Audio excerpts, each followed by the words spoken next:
चाहते कि दल बना करके युवाओं को ट्रेनिंग करके उत्पादन देने से रोकना चाहती है। सुशील मोदी ने चैलेंज किया है कि ऐसा गलती ना करे। उन्होंने कहा है हिम्मत तो मुस्लिम और ईसाई धर्म के धर्मगुरुओं को रोक करके दिखाए, और वैसी आयतें क्यों नहीं रोक पाए? भाजपा के लोगों से ऐसे ही बयानों की अपेक्षा हो सकती है। हमें लगता है कि ऐसे मुद्दों में पड़ने की ही आवश्यकता नहीं है। इस देश में किसी भी नागरिक को कहीं भी जाने की आज़ादी है, अपना काम करने की आज़ादी है। बिहार में कोई भी आ सकता है, अपना काम कर सकता है, लेकिन कहीं भी अगर धर्म के नाम पर राजनीति होगी या धार्मिक भावनाओं को भड़काने की कोशिश होगी तो प्रशासन की पैनी नज़र इन सारी चीज़ों पर होती है। नीतीश कुमार जी ने ऐसा बिहार बनाया है जहां सभी जाति धर्म के लोगों का सम्मान है, हर किसी को अपना काम आज़ादी से करने की छूट है। लेकिन जिस तरह से लोग फील्डिंग में लगे हुए हैं और जिस तरह से लोग कवर देने की कोशिश कर रहे हैं, साफ तौर पर दिख रहा है कि गंदी राजनीति हो रही है। आनंद मोहन की रिहाई को लेकर के IAS जी कृष्णैया की पत्नी उमा कृष्णैया सुप्रीम कोर्ट गई थी। उनके आवेदन को सुप्रीम कोर्ट ने स्वीकार करते हुए 8 मई को सुनवाई कर।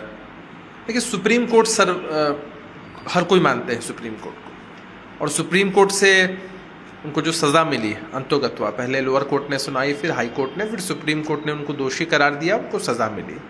सज़ा की अवधि उन्होंने पूरी की और जो परिहार परिषद है और जो कानून संबद्ध जो कार्रवाई हो सकती थी उस माध्यम से वो रिहा हुए हैं। जी कृष्णैया जी के पूरे परिवार से हम लोगों की संवेदनाएं हैं, और सुप्रीम कोर्ट या किसी भी तरह के कोर्ट में अपनी पिटीशन देने के लिए कोई भी आज़ाद है। हमें पूरा विश्वास है कि न्यायालय सभी तथ्यों को देखते हुए सही फैसला लेगी। मल्लिकार्जुन खड़गे के जहरीले सांप वाले बयान का भी मामला ठंडा नहीं हुआ था कि उनके बेटे प्रियांक खड़गे ने नरेंद्र मोदी को नालायक बेटा कह दिया है। कर्नाटक बीजेपी ने इसकी शिकायत चुनाव आयोग से की। लेकिन लोकतंत्र की यह खूबसूरती होती है कि हम जब पक्ष विपक्ष में होते हैं तो एक दूसरे का विरोध करते हैं। विरोध नीतियों का होता है, विचारधारा का होता है, लेकिन कोई व्यक्तिगत मतभेद नहीं होने चाहिए, और भाषाई मर्यादा का ख्याल तो हर किसी को करना चाहिए।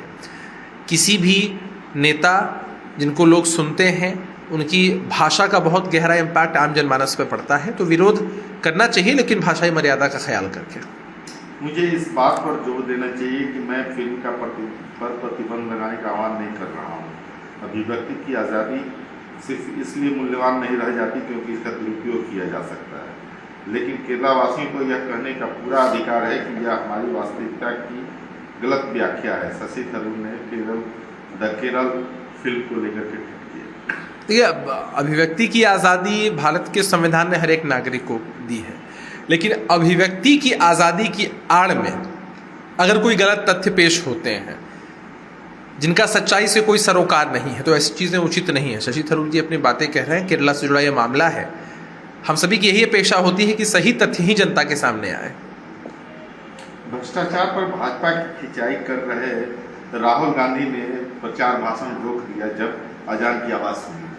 देखिए, हर धर्म का सम्मान करना ये किसी भी नागरिक के आचरण को दर्शाता है, और हम लोग भारत जैसे लोकतांत्रिक देश में रहते हैं जहाँ संविधान की मूल प्रस्तावना को हम सभी लोग समझते हैं। यहाँ जाति, धर्म, मजहब के आधार पर कोई भेदभाव नहीं होता है।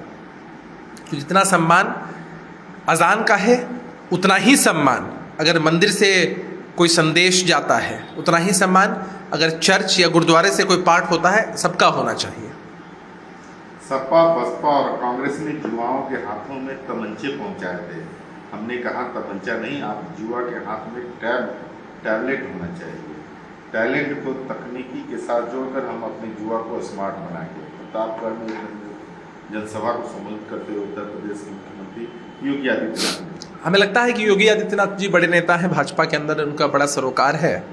युवाओं की जब बात करते हैं तो उन्हें निश्चित रूप से भाजपा के शीर्ष नेतृत्व से प्रधानमंत्री जी से पूछना चाहिए कि जिस मूल वादे को लेकर वो लोग सत्ता में आए थे कि प्रतिवर्ष 2 करोड़ लोगों को रोजगार मुहैया कराया जाएगा पूरे देश में, जिसमें युवाओं की बड़ी भागीदारी सुनिश्चित हो सकती थी, आज 9 वर्ष बीत जाने के उपरांत भी सबके हाथ में ठन ठन गोपाल है। जो वादे आपने किए उन वादों को तो आप पूरा नहीं कर पाए हैं। लेकिन आगे आने वाले समय के लिए और बड़े बड़े वादे कर रहे हैं। तो जनता आप पर भरोसा नहीं करने वाली है।